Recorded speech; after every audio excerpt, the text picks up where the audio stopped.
americanos vão perceber uma oportunidade. Em vez de investir nos negócios tradicionais, vão investir numa outra área, tecnologia. É nessa época que um bando de cabeludo, hippie maluco, vai começar a criar uma série de empresas na Califórnia, lá numa região chamada Vale do Silício, que vão mudar a história da humanidade. É aqui que vai surgir o que você conhece como Google, é aqui que vai surgir o que você conhece como Apple, como Microsoft, como HP, como, enfim, uma série de outras empresas. Um brundo de maluco no Vale do Silício vão formar ali o que nós chamamos de um tecnopolo, um polo tecnológico. É ali que vai surgir, por exemplo, a grande Apple do Steve Jobs, o Apple I, o Apple II dos anos 80, o primeiro computador pessoal, aquele computador incrível que foi o Macintosh. Mas isso também é uma outra história que se aprende com geografia. Onde eu quero chegar? Que enquanto o mundo está quebrando, os americanos estão produzindo tecnologia. Tecnologia que vai transformar o nosso modelo de produção. Enquanto o mundo está quebrando, os americanos estão inventando a terceira revolução industrial. É o país que vai lidar melhor com esta crise. Tá, professor, se os Estados Unidos estava passando por isso e estava se modificando, o que estava acontecendo com a União Soviética? Boa pergunta. O que estava acontecendo com a União Soviética? O que estava acontecendo com a União Soviética? A União Soviética estava destruída, quebrada. Meu irmão, se o Estado capitalista quebra, como é que você acha que é um Estado socialista? Pensa comigo. O Estado socialista, ele intervém mais ou menos na economia? Mais. O Estado socialista, se ele intervém mais, ele tem mais direitos sociais ou menos direitos sociais? Mais. Pô, então ele é um Estado muito mais atuante. Se o capitalismo, meu irmão, que o Estado não faz tanto, ele quebrou porque gasta muito, no modelo socialista ele vai gastar ainda mais. E vai ganhar ainda menos, porque não tem empresa capitalista para produzir. Ou seja, o nível de inflação vai ser monstruoso. Cara, vai ser nível Venezuela, tipo União Soviética na Venezuela hoje em dia, nível União Soviética nos anos 80, ou seja, vai ser uma desgraça, a economia soviética vai blá. Então, enquanto os americanos estão fazendo a terceira revolução industrial, meu amigo, a União Soviética não está conseguindo sair do lugar. É como se fosse um carro patinando na lama, é mais ou menos isso. Imagina um tanque de guerra, a União Soviética, aquela coisa gritante, patinando na lama. Muito bem. Para tentar resolver o problema, os soviéticos criam duas políticas, a Glasnost e a Perestroika.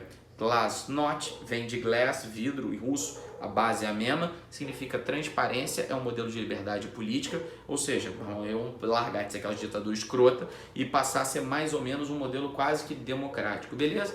E a Perestroika seria um modelo de liberdade econômica, mais ou menos parecido com o que a China fez. Moral da história, meus amores, isso aqui acabou sendo uma desgraça. Por quê? Isso vai levar o fim da velha ordem, isso vai levar o fim, meus amores, da União Soviética. Vai acabar levando o colapso do modelo soviético, a qualidade de vida soviética vai cair absurdamente, a inflação vai tomar conta, os países, se a União Soviética estava ruim, tenta imaginar na Romênia, na Bulgária, na Polônia, os países chamados do leste europeu, os países satélites, meu Deus, é uma desgraça. O modelo cubano aqui vai parar e não vai funcionar mais. A China vai entrar numa quebradeira desgraçada. A Coreia, o Vietnã, meu Deus. Os anos 80 é uma coisa triste para o mundo de uma forma geral. Agora, para os países socialistas, meu Deus, era pior ainda. E a qualidade de vida cai muito. O mundo era dividido de três formas. País de primeiro mundo, capitalista desenvolvido. Segundo mundo, socialista. Terceiro mundo, países capitalistas subdesenvolvidos, no caso do Brasil, beleza? Nesse momento, os países de segundo mundo estão vivendo uma desgraceira absurda. E a coisa é tão feia, tão feia, tão feia, que as pessoas que viviam dentro desses países começam a desejar ir para o capitalismo. Que isso, pessoal? Tá de sacanagem? Não, eles vão começar a falar o seguinte, porra, para viver no socialismo, nessa miséria, nessa desgraça, é melhor viver no capitalismo. No capitalismo, por exemplo, eu estaria muito melhor. Então, a liberdade política com esse ressentimento, esse modelo em crise econômica, vai levar a uma série de movimentos antissocialistas. O auge ocorre em 1889, novembro de 89, quando nós temos a queda do Muro de Berlim. O Muro de Berlim era o símbolo da Guerra Fria. Porra, numa guerra simbólica, nada como um símbolo. Berlim é a capital da Alemanha. A Alemanha é um país dividido em dois sistemas. A Alemanha Ocidental Socialista, capitalista, a Alemanha Oriental Socialista, e Berlim, a capital, era a capital das duas Alemanhas. Berlim era a capital tanto da ocidental quanto da oriental. Caraca, pessoal, que doideira. Como assim? Metade de Berlim era capitalista, metade de Berlim socialista. A cidade era dividida por um muro que foi criado em 1961. Então presta atenção, a cidade era dividida por um grande muro. Sim, o muro cortava cemitério, cortava igreja, cortava a casa dos outros. Se você estivesse do lado socialista, você não podia ver quem estava do lado capitalista, e todo mundo que tentou atravessar morreu. O mais louco é você imaginar que teve mais gente saindo do lado socialista para o lado capitalista do que gente do lado capitalista para o socialista. Enfim, e aí o seguinte, com a queda do Muro de Berlim, você está acabando com o símbolo da Guerra Fria. Você está acabando, se uma guerra é simbólica, eu estou acabando com o símbolo da guerra, pô, eu estou acabando basicamente com a guerra. Detalhe, no ano seguinte, 1990, a Berlim, a Alemanha se unifica, isso foi questão da UERJ ano passado, a Alemanha se unifica, presta atenção, a Alemanha se unifica, só que ela não se unifica socialista, ela se unifica capitalista. Os outros países do bloco europeu começam a perceber, eu não quero mais viver nessa desgraça. Presta atenção, meus amores, se a Guerra Fria é uma guerra por zonas de influência, o socialismo está perdendo suas zonas de influência, é nesse momento que os americanos dão checkmate, crise dentro do bloco soviético, mas toda a pressão americana leva o ano de 1991, o grande secretário-geral da União Soviética, o senhor Mikhail Gorbachev, a renunciar. É o momento que a União Soviética deixa de existir e surge ali um país chamado Rússia, que do dia para a noite vai deixar de ser socialista e vai virar capitalista. Meu Deus! Acabava a Guerra Fria. Imagina um americano com um sorriso na boca falando "Yeah, man! I win! We win!" Sei lá, deve ser isso daí. Nós vencemos. We are the champions, my friend. We can fight to be. Meu Deus, imagina a Ana nesse momento deve estar falando, cara, por que ele está fazendo isso? Os alunos dele não merecem ouvir isso. Vamos lá, então, ela está aqui próximo, fazendo... Eu canto bem, amor? Ela, não, tá vendo? Ela falou que eu não canto bem. Mentira, vocês acham que eu canto bem, galera? Mente pra mim, por favor, pra me ajudar aqui a inflar meu ego. Então, os Estados Unidos, nesse momento, ele se torna a potência das potências, das potências, das potências. Porque, meu irmão, o mundo era bipolar. Cacete, um polo caiu, o outro passa a dominar o mundo todo. Os Estados Unidos se tornam a potência hegemônica. Vitória na Guerra Fria. Maior potência política, econômica, bélica e cultural. Se liga, os Estados Unidos só é dono de Hollywood, que molda a cultura do mundo todo. Ele só é dono da maior indústria bélica do mundo, é o país que mais tem bomba atômica no mundo. Ele é a maior potência econômica, ele é a maior potência política. Os Estados Unidos é como o grande vencedor. Vamos refletir um negócio? Tinha um cara, vou refletir sobre isso para você pensar os dias de hoje. No século XIX, teve um prussiano onde hoje é a Alemanha, que enfrentou Napoleão Bonaparte, não na porrada, mas general.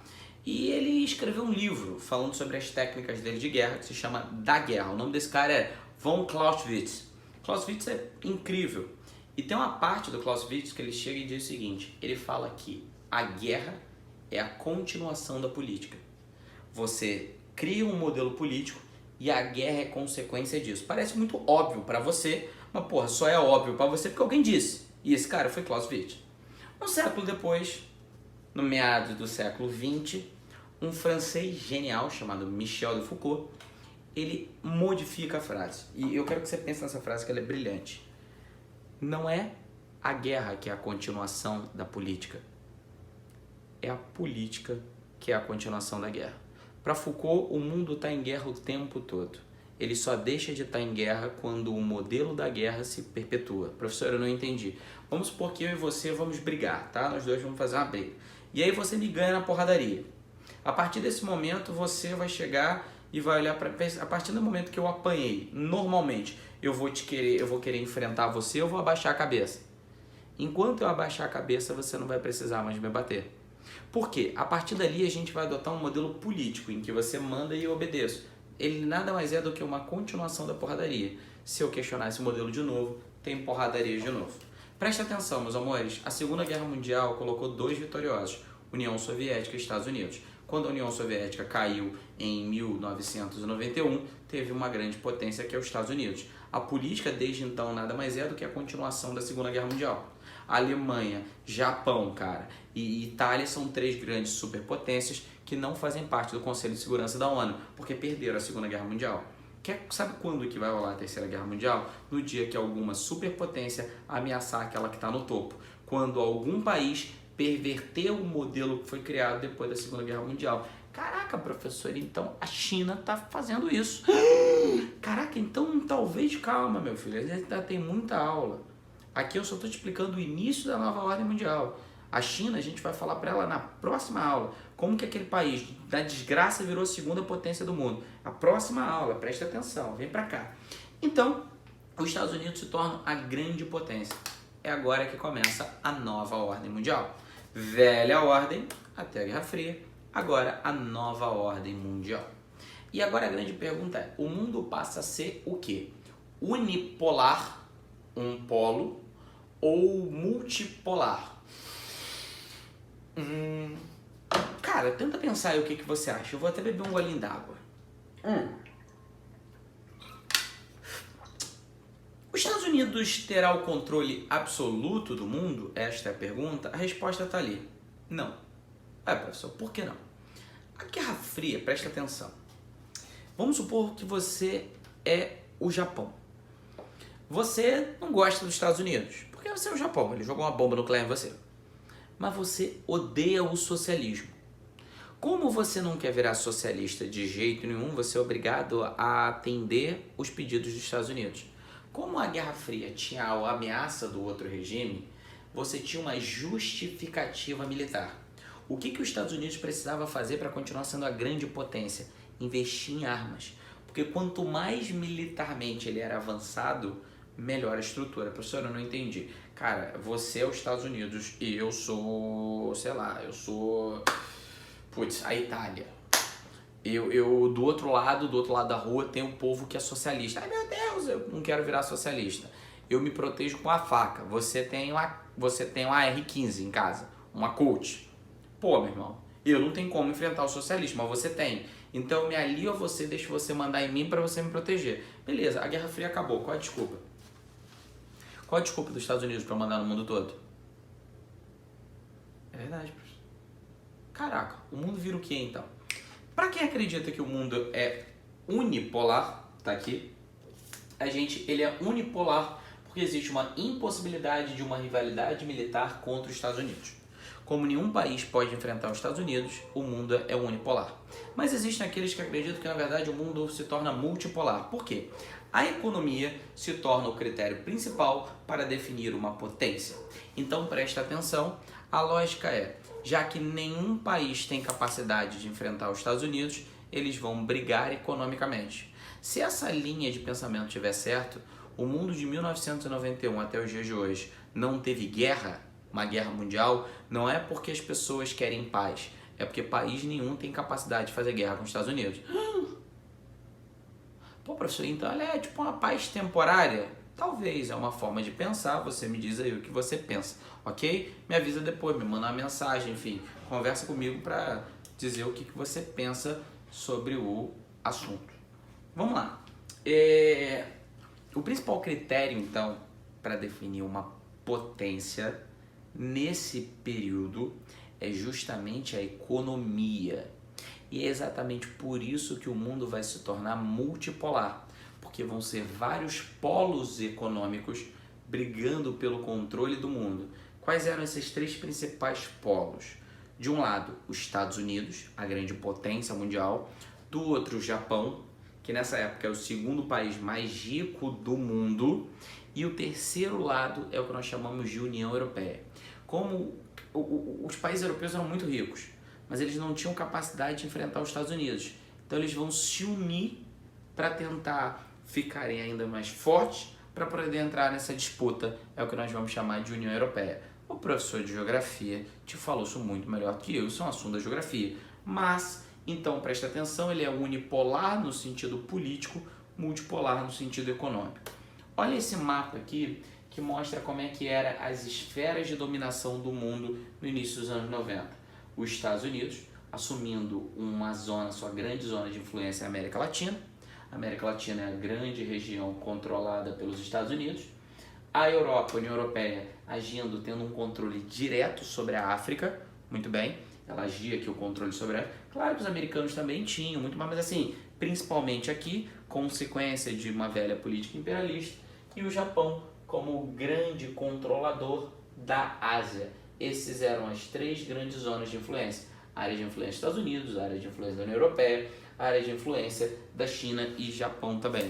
Muito bem, professor, caraca, muito maneiro, eu queria ter esse acesso a esses slides. É por isso que o slide vai estar na plataforma, fica tranquilo com todas essas imagens. Então, a melhor forma da gente definir a nova ordem mundial é esta palavra maluca que você está olhando aqui: unimultipolaridade. O que seria a unimultipolaridade? O mundo é tanto uni quanto multi. Presta atenção, politicamente e militarmente estamos falando de uma unipolaridade. Os Estados Unidos é a maior potência mundial, mas economicamente estamos falando de múltiplos centros de poder econômico. Então, galera, presta atenção. Na nova ordem mundial, que é a que a gente vive agora, a coisa mais importante, meu irmão, não é quantas bombas atômicas você tem. A coisa mais importante, claro que a importância militar é fundamental, mas assim, pelo menos no discurso, a coisa mais importante agora é o dinheiro. Se na Guerra Fria a grande guerra foi quantas armas você conseguia fabricar, quantas bombas atômicas você tinha no arsenal, a grande guerra da nova ordem mundial é qual o tamanho do teu PIB, quanto de dinheiro você pode arrecadar, quanto de dinheiro você tem, quanto você consegue transformar em PIBs do mundo todo. Até porque, queridos, esta é o momento, a União Soviética quando cai, o mundo se torna majoritariamente capitalista. E o capitalismo é regido pela competição. Então essa fase aqui vai ser uma grande fase de competição econômica. Aquele modelo econômico que eu te mostrei da velha ordem vai abrir espaço para uma nova ordem, para um novo modelo. Presta atenção. Analisa com atenção essa imagem que eu vou te mostrar. Isso daqui é um mapa da Guerra Fria. Os países de azul são países capitalistas, os países de vermelho e amarelo, a China está em amarelo por uma razão, que na aula de Guerra Fria eu te explico por que ela está em amarelo. Os países vermelho e amarelo são os países socialistas ou os países que negociam com a zona socialista. Depois que a União Soviética deixa de ser socialista, o mundo basicamente é assim. Todo mundo que está sem cor é capitalista. Todo mundo que está vermelho é socialista. Repare que são pouquíssimos países socialistas. Cuba, Coreia do Norte, China, e aqui é o Vietnã, o Laos e uma outra republicazinha que pertence ao Vietnã, que o que é Vietnã é dividido em três, beleza? Então, assim, basicamente, um grande Vietnã, China, Coreia do Norte, Cuba. É isso aí, meus amores. Esses são os países socialistas. Presta muita atenção. Na época da Guerra Fria, onde é que a Nike, onde é que a Ford, onde é que a GM, onde é que a Toyota conseguiam vender? Só nos lugares azuis. A partir de 1990, onde é que as grandes, em 91, as grandes potências europeias, americanas, japonesas vão poder vender? As grandes empresas. Cara, a partir de agora eles vão poder vender no mundo todo. Presta atenção. É nesse momento, cara, se liga nisso. Olha que troço incrível. É nesse momento que os países percebem que essa nova guerra, como você já sabe, vai ser econômica. As armas não vão ser mais as bombas atômicas. As armas vão ser as empresas. Professor, eu não entendi. Por que os Estados Unidos é o país mais rico do mundo? Porque ele tem as empresas mais ricas do mundo, porque ele tem o povo mais rico do mundo. Pô, o povo mais rico compra de empresa, logo a empresa é rica. E no final das contas todo mundo paga imposto, o governo tem dinheiro. Na nova ordem mundial, o papel fundamental é para as transnacionais. Os governos vão valorizar as grandes empresas para que essas empresas possam vender no mundo todo. Presta atenção.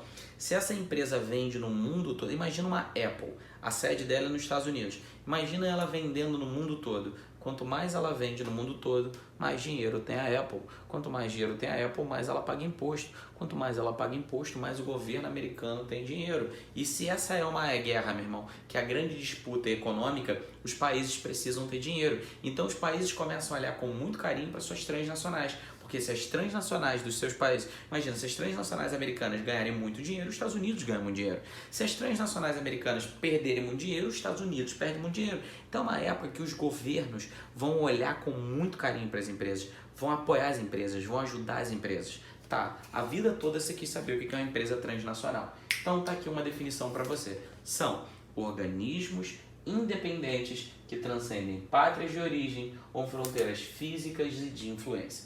Uma empresa nacional, uma empresa dentro de um país. Uma empresa, você tem multinacional, é quando ela é americana e tem sede no Brasil. Transnacional é quando ela, por acaso, tem até uma sede, mas o foco dela não é um país, não. É o mundo todo. Pô, professor, mas isso não é bom para os Estados Unidos? Claro que é, pô, porque essas empresas continuam tendo base lá, elas pagam imposto lá. Mas o grande ponto são empresas que o país dela não é o país dela é o lucro. O objetivo fundamental é lucrar, é ganhar dinheiro. Quais são os 3 objetivos centrais das transnacionais? Anota aí, cara. Não fica aquela sua história, não. Eu vou guardar o slide, porque quem guarda slide não copia. E para de ficar sabotando. Copia. Tu tem um slide, copia no papel, cara. Faz mapa mental. Vamos lá, vamos estudar. Dá trabalho, mas é assim que você passa. Você vai ver teu nome lá como aprovado. Tu vai ficar feliz da vida. Vamos lá. Dominar o mercado mundial. As transnacionais agora não estão preocupadas em vender somente dentro do próprio país. Se liga. O mundo era bipolar. O mundo agora é majoritariamente capitalista. O pensamento é, preciso vender no mundo todo. Professor, lá no Azerbaijão, vamos vender na Rússia, vamos vender. Cara, até na China, que é socialista, a gente vai vender também. Porque ela não é exatamente 100% socialista, eu vou te explicar isso depois. Então, bacana, dominar o mercado mundial. Botei isso em vermelho. Dominar o mercado mundial. Meta número 1, dominar o mercado mundial. Meta número 2, dominar o mercado mundial. Meta número 3, dominar o mercado mundial. Meta número 4, diminuir os custos de produção. A Nike produzia seus tênis nos Estados Unidos. Nos anos 80, quando você comprava um tênis da Nike, olhava aquele etiquetazinha, estava assim, Made in USA. Só que a mão de obra americana é cara. Tem alguns estudos que dizem que o salário mínimo nos Estados Unidos é entre $1.000 e $2.000. Putz, é muito dinheiro.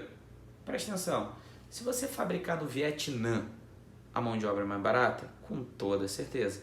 Não é à toa, se você tiver um tênis da Nike em casa, muito provavelmente ele foi feito no Vietnã. Então, preste atenção. Diminuir custos de produção. Essas empresas entendem que se elas produzirem mais barato, elas vendem mais. Então, numa época de grande disputa econômica, os produtos japoneses precisavam ser mais baratos que os americanos. Os americanos precisavam ser mais baratos. Cada país precisava produzir produtos muito baratos. E aí entra o papel das transnacionais. Além de diminuir os custos de produção, necessitavam de países que oferecessem as melhores vantagens. A ideia era sair do seu país de origem e fabricar onde fosse mais barato. Quais eram essas vantagens então, hein? Quais eram? 1. Mão de obra barata. 2. Incentivo fiscal. O que é incentivo fiscal? Quase não pagar imposto nenhum. 3. Leis ambientais flexíveis. Então, qual é o objetivo? Vamos sair do meu país, vamos para uma porcaria de um país onde a gente possa poluir à vontade, pagar um salário de desgraça para os trabalhadores, pagar uma ninharia de salário, beleza, e ainda não ter que pagar quase imposto nenhum. Pô, professor, então é um prejuízo ter transnacionais. Cara, a China era um país quebrado. Recebeu transnacionais do mundo todo, é a segunda potência do mundo. Professor, então é lucrativo ter transnacionais? Depende. O modelo chinês foi, a gente vai trabalhar isso depois, mas o ponto é, qual a vantagem de eu receber uma transnacional? Ela está trazendo investimento para o meu país. Qual a desvantagem? Ela vai explorar absurdamente o meu país. Então esse é o papel das transnacionais. Presta atenção. Vamos supor que você é os Estados Unidos, em 1991. Você quer ganhar dinheiro? Sim, você já entendeu isso. Você quer que as transnacionais trabalhem? Sim. Para as transnacionais trabalharem, presta atenção no que eu vou falar, vai te chocar. Eu preciso de um mundo cercado por muros, em que cada um fica no seu país, cada um no seu quadrado, ou eu preciso de um mundo sem barreiras, sem muros, em que todo mundo possa comprar de todo mundo. Ué, professor, se eu tenho um mundo sem barreiras, sem mundo, as empresas vendem no mundo todo. Se as empresas vendem no mundo todo, elas ganham mais dinheiro. Não é na nova ordem mundial que a gente concretiza um processo chamado de globalização? Caraca, então peraí, professor. A globalização, então, ela era interessante para as transnacionais? Sim. Por quê? Porque as transnacionais... Cara, peraí. Olha o mapa, cara. Não vou nem te falar, não. O mapa vai te falar. Imagina se existissem empresas transnacionais. Dá para fabricar no mundo todo? Não. Dá para vender para o mundo todo? Não. Você só vende no país capitalista. Agora, olha nesse mundo aqui. Dá para vender no mundo todo? Aham. Dá para produzir no mundo todo? Aham. O que eu preciso para produzir e vender no mundo todo? Fazer com que as pessoas do mundo todo acreditem que o mundo é um só.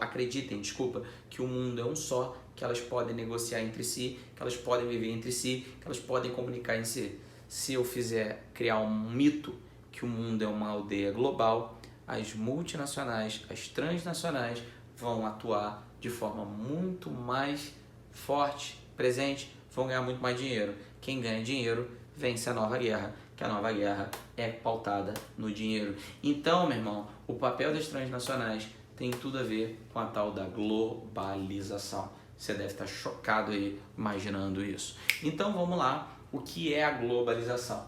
Globalização, tá aqui um conceito para você, então anote aí, ok?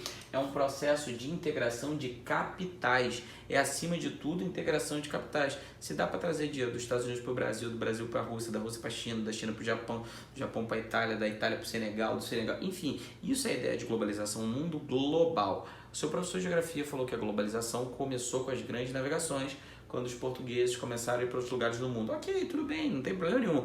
Mas ela ganha força quando? Na nova ordem mundial, depois de 1941. 1991. Então, é um momento de integração de capitais ao redor do mundo, além da integração de povos, mercadorias, empresas e governo. Então, o mundo global é um mundo em que tudo está conectado. Professor, me explica isso melhor. Eu deixei cair um negócio aqui, galera. Vamos lá. Me explica isso melhor. O mundo globalizado é um mundo em que eventos políticos, econômicos, culturais, sociais estão interconectados. Cara, dezembro de 2019, descobriu-se uma doença chamada Covid-19, causada por um vírus chamado coronavírus, na China. Poucos meses depois, o mundo todo está afetado por isso daí. Por que o mundo todo está afetado pelo coronavírus? Por que ele se espalhou tão rápido? Porque o mundo é globalizado. Se o mundo... Meu Deus, só tem um barulho. Se o mundo não fosse globalizado, nada disso aconteceria. Se o mundo não fosse globalizado, essa doença ia se espalhar muito mais devagar. Mas porque o mundo é globalizado, as coisas acontecem. Então, eventos políticos, econômicos, culturais e sociais estão interconectados. Lembra quando o avião do Chapecó caiu, aquele evento triste da Chapecoense? Quando o avião do Chapecoense caiu, jogadores do mundo todo botaram mensagens nas redes sociais. Cristiano Ronaldo, inclusive, ajudou o time Chapecó. Isso é sinônimo de um mundo globalizado. No mundo globalizado, uma série de coisas estranhas acontecem. Como brasileiro vê desenho japonês, enfim, ouvir música brasileira. E isso faz parte. Um acontecimento em um lugar tem a capacidade de ecoar em todos os lugares do globo. Tá. Professor, me explica a globalização de uma forma para eu nunca mais esquecer. Pensa um estrogonofe, hein? Aquela coisa gostosa. Imagina um estrogonofe, ele tem carne, ele tem cogumelo, ele tem, que a gente chama de champignon, em algumas pessoas colocam palmito, ele pode ter milho, cada um faz do jeito, a gente vai fazer um com mais coisa possível. Ele vai ter milho, ele vai ter batata palha, ele tem tudo isso, mas tudo aquilo dali está dentro daquele caldinho. Preste atenção, a batata palha, o milho, a carne, o cogumelo são os países. O creminho é a globalização. A globalização, então, é algo que junta o que? Ela une o que? Ela une o que? Capitais, povos, mercadorias, empresas e governos. A globalização é fundamental para ajudar as transnacionais, que é a base do modelo econômico da nova ordem mundial. Beleza? Então vamos continuar. Alguma coisa está fora da ordem, da nova ordem mundial. E como uma coisa eu sempre falo para vocês, porque que o sapo pula é necessidade. Quer entender a história humana, você precisa entender as necessidades humanas. E esse período vai trazer algumas necessidades. Primeiro, para o mundo ser global, eu não posso demorar 3 meses para chegar na China. Eu não posso demorar 6 meses para chegar na Europa. Para o mundo ser global, eu tenho que diminuir as distâncias geográficas. Como que eu diminuo as distâncias geográficas? Avanço tecnológico. Então, a gente está vivendo uma terceira revolução industrial e a demanda... Por que a evolução científica é tão grande nos anos